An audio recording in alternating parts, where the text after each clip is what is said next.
Bonjour, je m'appelle Daniel Lajoie, je suis copropriétaire à Élevage du Petit Veau avec ma conjointe. Isabelle Hudon, on est copropriétaire ensemble d'une entreprise de bovins de boucherie. On fait de l'élevage de veaux de grains aussi, puis on fait des grandes cultures depuis tout ça en 1997.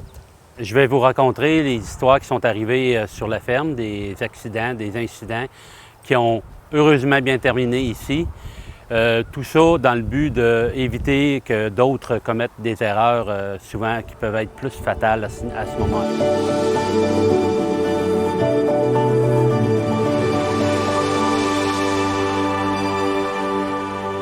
J'ai une citerne à litier pour mes veaux de lait, mes veaux de grains.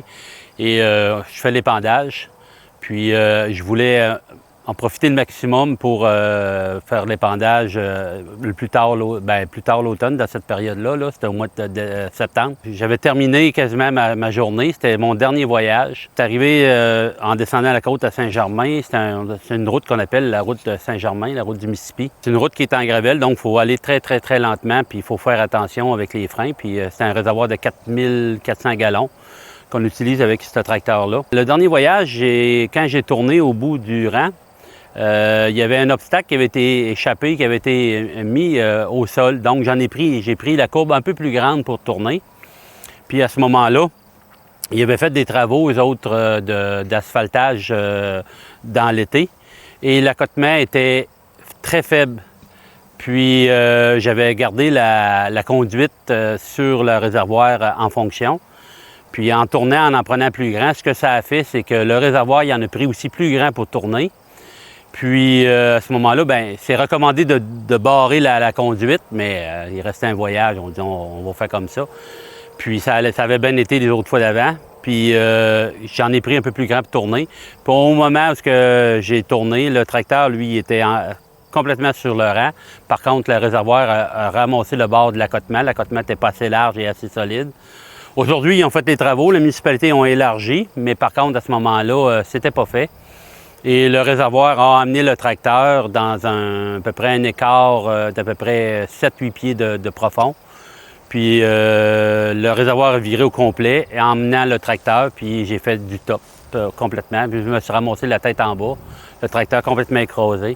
Fait que j'ai tenu le volant du mieux que je pouvais jusqu'à temps que ça arrête. Ça a pris à peu près 7-8 secondes. On voit ça défiler tranquillement dans notre tête. Puis tout est arrêté. J'ai tourné la clé, fermé le moteur. Puis je suis sorti par la vitre d'en arrière. Puis là, j'ai dit, tabarnache, qu'est-ce qui s'est passé là? Le comble de tout, c'est que j'ai appelé le 911 pour me dire que je venais d'avoir un accident. Pour demander, parce que là, j'avais un réservoir plus un véhicule qui était complètement retourné. Avoir les premiers répondants. Et ça a été au lendemain midi que les premiers répondants sont venus. La police est venue. Mais à ce moment-là, on avait ramené toute la machinerie sur ses roues, tout au complet. C'est particulier là, qu'à ce moment-là, que j'aurais pu perdre connaissance suite à ça, une commotion, n'importe quoi. Il était en sous-effectif, c'était la raison qu'il m'avait donnée. Mais de voir qu'à un moment donné, que la cabine soit capable de supporter le tracteur de cette envergure, moi, ça m'avait épaté.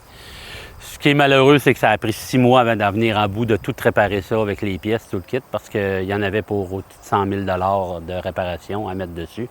Oui, c'est ce tracteur-là avec lequel que j'ai renversé. C'est un tracteur avec ce qu'on appelle quand même un assez gros frame. C'est assez lourd, mais pas encore assez pour supporter, être capable de retenir une charge de même. Mais la charge fait que quand elle a décidé de descendre dans le trou, la pine, tout le reste là, la pine, la barre de coupage accrochée, la pine a lâché, le joint a cassé, mais la chaîne de sécurité, pas avoir eu de chaîne de sécurité, le tracteur ne virait pas. Mais là, la chaîne de sécurité, c'est elle qui a emmené le tracteur. C'est assez particulier parce qu'on les met en double chaîne en X pour être sûr qu'il n'arrive pas de problématiques. Mais par contre, si je n'avais pas eu pantoute, la tank aurait pris le bord, le réservoir aurait pris le bord, puis j'aurais resté probablement les roues sur le tracteur resté sur la chaussée.